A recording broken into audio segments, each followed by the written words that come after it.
Filipino 4, Quarter 4, Week 6. Para sa nilalaman, tekstong impormatibo, mga hakbang at proseso gamit ang balangkas at diagram. Kaugnay na paksa sa wika, pandiwa, aspekto, magaganap o kontemplatibo. Tekstong biswal, teksto, memes, logo, icons, barcode, QR code, cartooning at iba pa. Para sa balik-aral, ibigay ang hinihingi sa talahanayan. Sa unang kolum lantay, pangalawang kolum pahambing, at pangatlo ay pasuktol. Unang bilang mabait, pangalawa mas matalino. Pangatlo, pinakamasipag. Pang-apat, matulungin. At panglima, pinakamataas. Atin na itong sagutan. Sa unang bilang, mas mabait, pinakamabait. Matalino, pinakamatalino. Masipag, mas masipag. Mas matulungin, pinakamatulungin. Mataas, mas mataas.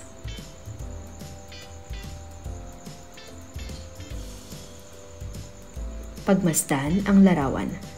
Ano-ano ang napapansin ninyo sa larawan? Ano-ano kaya ang ginawa niya bago pumasok ng paaralan? Katulad din ba kayo ng mag-aaral sa larawan? Ano-ano naman ang mga gawain na ginagawa ninyo bago pumasok? Gamit ang diagram, isa-isahin ang gawain bago pumasok sa paaralan.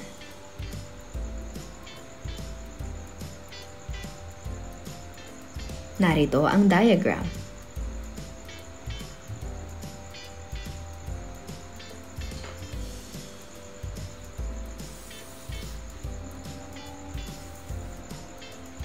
Wika linangan. Bago natin basahin ang kwentong pinamagatang Gusto Ko sa School, kinakailangang punan ang mga nawawalang letra upang makabuo ng salita. Gumawa ng pangungusap gamit ang nabuong salita. Una, taimtim na nakikinig si Amara. Pangalawa, umalingaw-ngaw ang tunog ng school service ni Amara. Pangatlo, nakakalanghap ng sariwang hangin. Pang-apat, sa sobrang kaligayahan, muli niyang nasambit ang mga katagang Gusto Ko sa School. Panglima, kumaripas ng takbo si Amara papunta sa kanyang school service. Narito ang mga tamang sagot: seryoso, malakas, amoy, nasabi, at nagmadali. Kaugnay na paksa bilang isa, lagom ng teksto. Paglalagom. Ang paglalagom ay ang pagsusulat o pagsasalaysay muli sa isang akda o narinig na maikling paraan na ginagamitan ng sariling pananalita. Ito ay maikli, ngunit malaman at nagpapahayag ng pinakadiwa nito. Ito ay hindi nagtataglay ng pansariling opinyon. Narito naman ang mga hakbang sa paglalagom. Pakinggan o basahin ng mabuti ang akda. Kunin ang pinakadiwa ng napakinggan o nabasa. Habang nakikinig o nagbabasa, ay itala ang mahalagang bahagi at suriin ito. Isulat ang natirang puntos sa sariling pangungusap. Huwag magsasama ng pansariling opinyon. Pang-apat, palitan ang bahagi o pananalitang maaaring magpahaba o magpawalang linaw sa lagom. Tingnan kung ayon sa orihinal ang pagkakasunod-sunod ng mga ideya. Basahing muli upang lalo pang maiklian. Balangkas. Ang balangkas ay isang sistema ng pag-organisa ng mga ideya at impormasyon na magbibigay daan sa atin na magkaroon ng malinaw at maayos na estruktura sa ating teksto. Sa pamamagitan ng isang balangkas, maaari nating maipakita ng mas epektibo ang mga argumento natin at maihatid natin ng maayos ang ating mensahe. Diagram. Ang diagram ay isang biswal na representasyon ng impormasyon o konsepto na kadalasang ginagamit upang magbigay linaw, magpakita ng ugnayan o magbigay ng estruktura sa isang ideya o proseso. Ito ay binubuo ng mga elemento tulad ng mga hugis, linya at mga teksto na nagpapakita ng kaugnayan at organisasyon ng impormasyon. Pagbasa ng kwento bilang panimula na pinamagatang Gusto Ko sa School. Gusto Ko sa School ni Desiree B. Geronimo. Tagapagdaloy, sumapit na ang araw na pinakahihintay ni Amara, ang pagbabalik sa paaralan. Excited na akong pumasok sa school. Makikita ko na ulit ang aking mga kaibigan. Gumising siya ng maaga upang maghanda ng kanyang sarili. Isa-isa na niyang ginawa ang dapat niyang tapusin bago pumasok sa paaralan. Una, si Amara ay nag-ayos ng kanyang higaan. Ikalawa, kumain siya ng almusal. Pagkatapos, siya ay nag-toothbrush at dali-daling naligo at sa huli ay nagbihis ng kanyang uniforme. Beep, beep, beep. Umalingaw-ngaw ang tunog ng school service ni Amara. Bilisan mo anak, dumating na ang school service mo. Baka mahuli ka pa sa klase. Unang araw pa naman ngayon. Kumaripas ng takbo si Amara papunta sa kanyang school service. Pagkatapos ng ilang minuto, siya ay nakarating sa kanyang paaralan. Namangha siya sa kanyang mga nakita. Bagong pintura ang kanilang paaralan. May bago ring mga classroom at namumukadkad ang mga bulaklak sa hardin. Ang saya naman! Ang laki talaga ng naitutulong ng Brigada Eskwela. Mas lalong gumaganda ang paaralan. Kaya nga, gusto ko sa school. Nagsimula na ang klase ni Amara. Sa loob ng silid-aralan, unang itinuro ng kanyang guro ang tungkol sa photosynthesis. Taimtim na nakikinig si Amara at ang kanyang mga kaklase habang nagpapaliwanag ng aralin ang guro. Sumunod ay pinag-aralan din nila ang ipinakitang mga larawan ng guro. Sa huli, nanood sila ng video upang mas lalong maunawaan ng klase ang paksa. Dahil dito, mas lalong namangha si Amara. Natapos na ang klase ni Amara at umuwi sa kanilang bahay. Naikwento niya sa kanyang nanay ang nangyari sa kanyang araw sa paaralan. Ang dami kong natutunan ngayong araw na ito. Nalaman ko ang proseso ng photosynthesis. Kaya pala tayo nakalalanghap ng sariwang hangin at nagkakaroon ng pagkain dahil sa prosesong ito.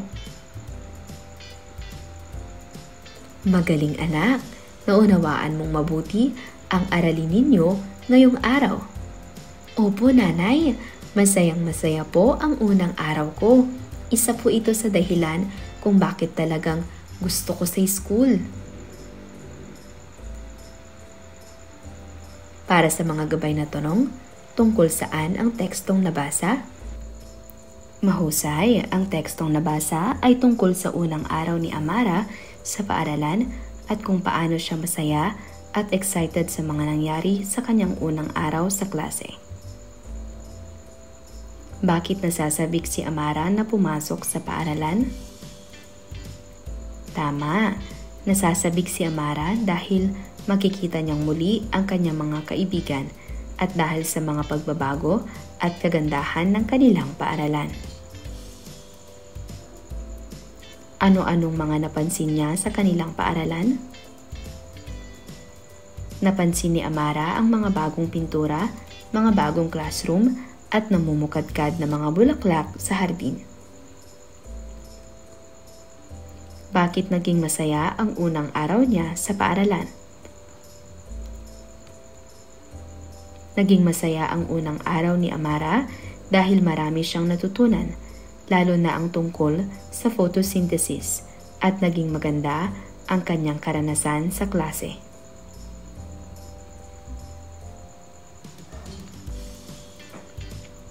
Panuto, gusto ko sa school. Mga ginawa ni Amara bago pumasok sa paaralan. Magbigay ng 5. Tama, nag-ayos ng kanyang higaan, kumain ng almusal, nag-toothbrush at naligo, nagbihis ng uniforme. Mga ginagawa ni Amara sa loob ng paaralan. Mahusay, nakinig sa paliwanag ng guro tungkol sa photosynthesis, pinag-aralan ang mga larawan na ipinakita ng guro. Nanood ng video upang mas maunawaan ang aralin. Gamit ang diagram, isulat ang mga halagang pangyayari sa kwento sa tamang pagkakasunod-sunod. Narito ang diagram. Gusto ko sa school, isulat ang 4 na mahalagang pangyayari.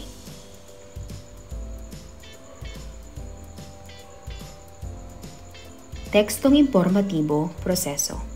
Ang tekstong informatibo na may temang proseso ay isang uri ng teksto na naglalarawan o nagpapaliwanag ng mga hakbang ng isang tiyak na proseso.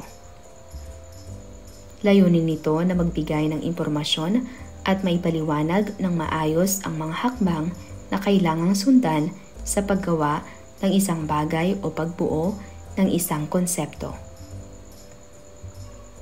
Ang tekstong ito ay karaniwang ginagamit sa mga akademikong sulatin, mga manual ng paggamit ng produkto at iba pang teksto na may layuning magturo o magbigay ng kalinawan sa mga mambabasa. Infobasa, pagbasa ng isang informatibong teksto ng proseso. Balikan ang maikling kwentong nabasa o napakinggan at bigyang pansin ang nabanggit na proseso sa kwento. Kamangha-manghang proseso ng photosynthesis. Ang photosynthesis ay isa sa pinakamahalagang proseso sa kalikasan na ginagampanan ng mga halaman.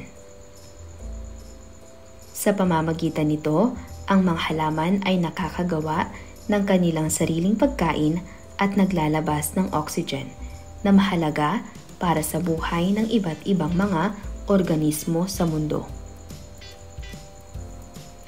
Narito ang pangunahing mga hakbang sa photosynthesis. Una, pagkuha ng liwanag. Ang mga halaman ay gumagamit ng pigmented na molekula na tinatawag na chlorophyll upang masaliksik ang liwanag ng araw. Ang chlorophyll ay nasa mga chloroplasma at ito ang nagbibigay sa mga halaman ng kanilang berdeng kulay. Pangalawa, pagkuha ng tubig. Ang mga halaman ay kumukuha ng tubig mula sa kanilang mga ugat. Ang tubig na ito ay pagmamay-ari ng mga hydrogen atoms na magiging mapagkukunan ng mga electron para sa mga reaksyon sa photosynthesis. Pag-absorb ng carbon dioxide naman ang pangatlo. Ang mga halaman ay kumukuha ng carbon dioxide mula sa paligid sa pamamagitan ng mga mikroskopikong pores na tinatawag na stomata. Ang carbon dioxide ay kinakailangan para sa pagbuo ng mga organic compound sa proseso ng photosynthesis. Pang-apat, pagpapalabas ng oxygen. Ang mga halaman ay naglalabas ng oxygen sa paligid bilang isang gas. Ito ang gas na kinakailangan ng maraming mga organismo, kabilang ang tao, para sa kanilang paghinga. Ano ang pamagat ng tekstong nabasa o napakinggan? Mahusay, ang pamagat ng tekstong nabasa ay kamanghamanghang proseso ng photosynthesis. Batay sa nabasa o napakinggan, ano ang photosynthesis? Ang photosynthesis ay isang proseso kung saan ang mga halaman ay gumagawa ng kanilang sariling pagkain at naglalabas ng oxygen na mahalaga sa mga organismo sa mundo. Paano nagaganap ang photosynthesis? Nagaganap ang photosynthesis sa pamamagitan ng pagkuha ng liwanag, tubig at carbon dioxide ng mga halaman. Ang liwanag ay sinisipsip ng chlorophyll, ang tubig ay kinukuha mula sa mga ugat, at ang carbon dioxide ay tinatanggap mula sa hangin. Sa proseso, naglalabas ang mga halaman ng oxygen. Gamit ang diagram, ipakita ang proseso ng photosynthesis.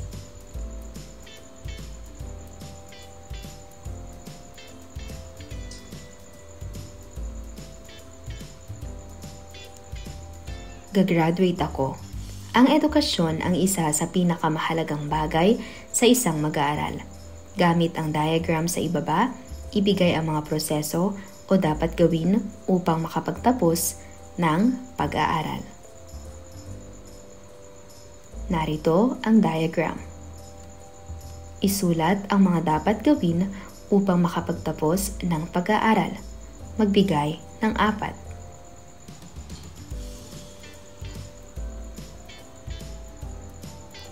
Basahin at unawain ng mabuti ang nilalaman ng teksto. Bumuo ng lagom batay sa mensahe na ipinabahagi ng teksto. Teknolohiya, masama nga ba? Sa makabagong panahon, ang paggamit ng teknolohiya sa edukasyon ay nagdudulot ng malalim na epekto sa paraan ng pagtuturo ng mga guro at pag-aaral ng mga mag-aaral. Maaaring ito ay nakabubuti o di kaya ay nakasasama. Ilan sa mga positibong epekto ng teknolohiya ay tulad na lamang na mas mapapadali ang pagkuha ng mga mahalagang impormasyon kung may nais malaman tungkol sa isang bagay.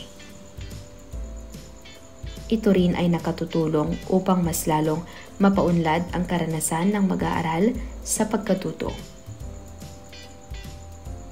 Kaakibat ng kagandahan ng paggamit nito ay ang negatibong epekto tulad na lamang ng kakulangan ng social interaction ng mga mag-aaral, lalo na kung madalas ang paggamit nito. Nalilimitahan ang pakikipag-usap sa ibang tao. Nakasasama rin sa kalusugan ang labis na paggamit nito. Upang mas maging epektibo ang paggamit ng teknolohiya, kinakailangan maging responsable sa paggamit nito. Ibigay ang lagom ng teksto. Mahusay, narito ang maaaring maging kasagutan. Ang teknolohiya ay may malalim na epekto sa edukasyon. Maaaring magdulot ng mabuti o masama. Sa mga positibong epekto, pinapadali nito ang pagkuha ng impormasyon at pinapalawak ang karanasan ng mag-aaral sa pagkatuto.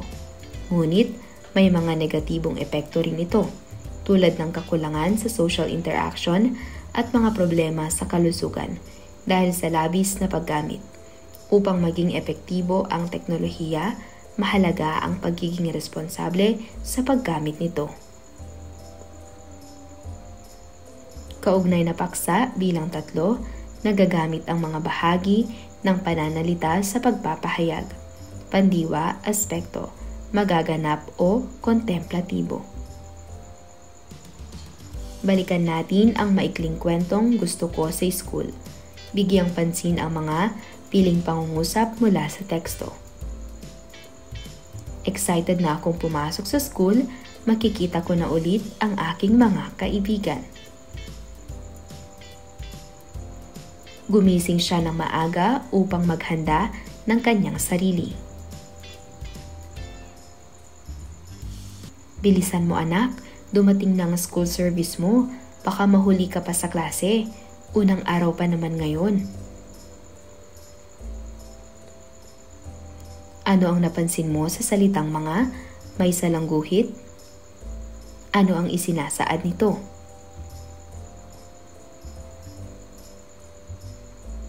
May iba't ibang bahagi ng pananalita na ginagamit sa pagpapahayag. Isa na rito ang pandiwa. Ang pandiwa o salitang kilos ay bahagi ng pananalita na nagsasaad ng kilos o galaw, isang pangyayari o katayuan. Ito ay may iba't ibang aspekto, ang perpektibo, imperpektibo, at kontemplatibo. Kontemplatibo ang tawag sa kilos o galaw, pangyayari na panghinaharap o magaganap pa lang. Tandaan, kapag ang pawatas ay may panlaping alisin ang at uulitin ang unang pantig o unang dalawang titik ng salitang ugat. Halimbawa, sa salitang ugat, asa, plus panlapi, pawatas, umasa, magaganap, aasa. Sumunod na salita, lakad, lumakad, lalakad. Kapag ang pawatas ay may panlaping mag-umang, mananatili ang mag-umang at uulitin ang unang pantig o unang dalawang titik ng salitang ugat. Halimbawa, tanaw, matanaw, matatanaw. Suot, magsuot, magsusuot. Kapag ang pawatas ay may panlaping in o hin, mananatili ang panlaping in o hin at uulitin ang unang pantig o unang dalawang titik ng salitang ugat. Yakap, in, yakapin, yayakapin. Suklay, in, suklayin, susuklayin. Pitasin mula sa puno ang mga bunga ng angkop na pandiwang kontemplatibo upang mabuo ang diwa ng pangungusap. Narito ang mga pipitasin, mapagkukunan, makagagawa, magtanim, at makatulong.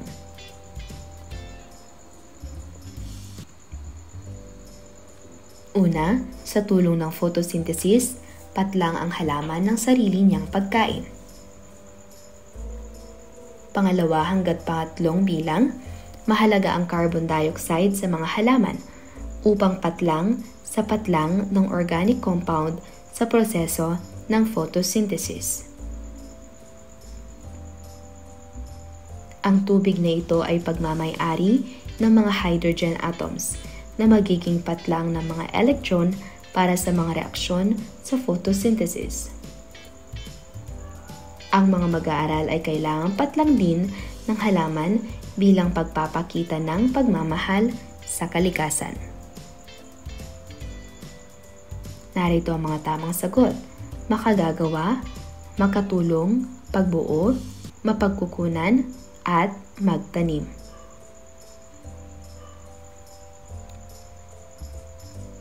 Gawain bilang 3, Hana Pandiwa. Pag-aralan ang nilalaman ng brochure tungkol sa Balik Eskwela 2024. Itala ang mga pandiwang kontemplatibo na ginamit sa pagpapahayag ng impormasyon. Paano magpalista? Pumunta sa paaralan mula alas 8 hanggang alas 5 ng hapon. Magdala ng birth certificate. Sagutan ang enrollment form. Ibigay sa gurong namamahala. Hintayin ang ilabas na listahan sa mga mag-aaral at hanapin ang pangalan. Makipag-ugnayan na. Balik Eskwela 2024, tuklasin kung ano pa ang maidudulot ng paaralan.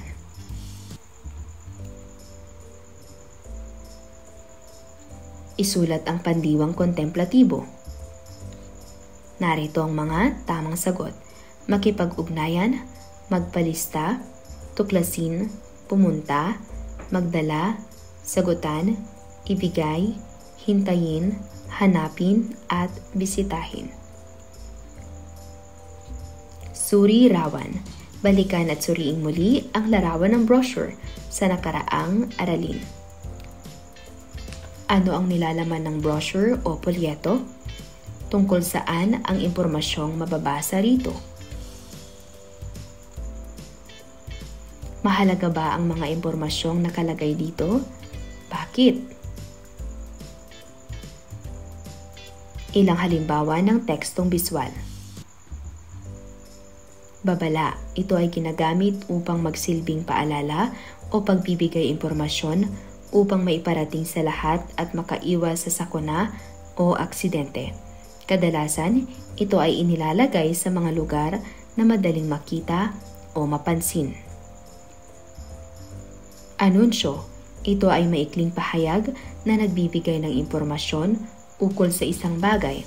Maaari itong nanghihikayat, nagbibigay ng panuto, o babala. Patalastas. Ito ay anumang mensahe na nagbibigay, nagpapabatid o nagpapaalam ng impormasyon.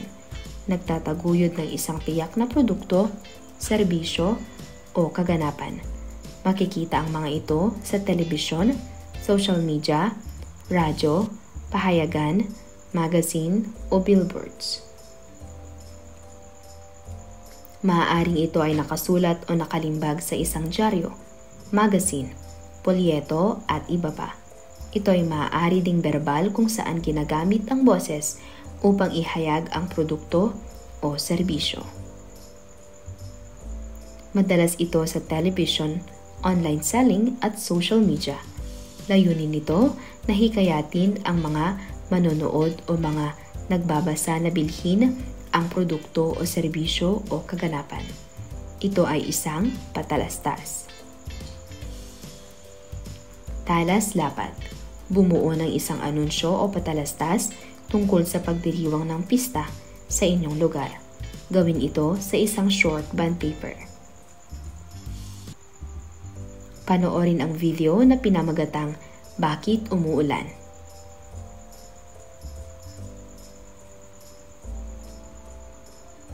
Gamit ang diagram, ipakita ang proseso ng pag-ulan. Bakit umuulan? Ibigay ang tatlong proseso.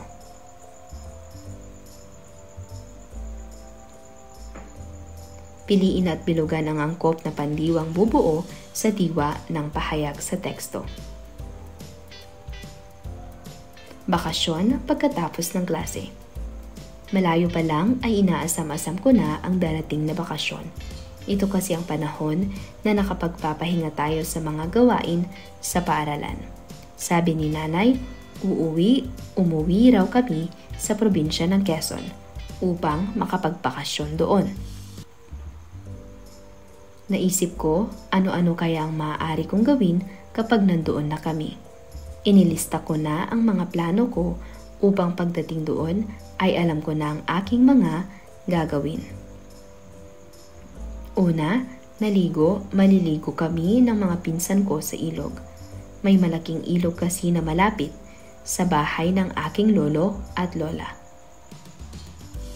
Ikalawa, mamimitas din ako ng mga bunga ng mangga at santol sa katabing puno ng bahay naming doon. Kasunod noon, magpapaluto ako kay lola ng masarap na ginataang bilo-bilo para makatikim akong muli ng mga luto niya. At sa huli, maglalaro kami ng mga pinsan ko pagkatapos naming maligo sa ilog. Narito ang mga tamang sagot. uuwi, maliligo, mamimitas, magpapaluto, at maglalaro. Isulat sa loob ng diagram ang mga hakbang ng pagkakasunod-sunod ng mga planong gawin ng nagsalaysay sa kwento. Narito ang diagram. Bigyan ito ng pamagat.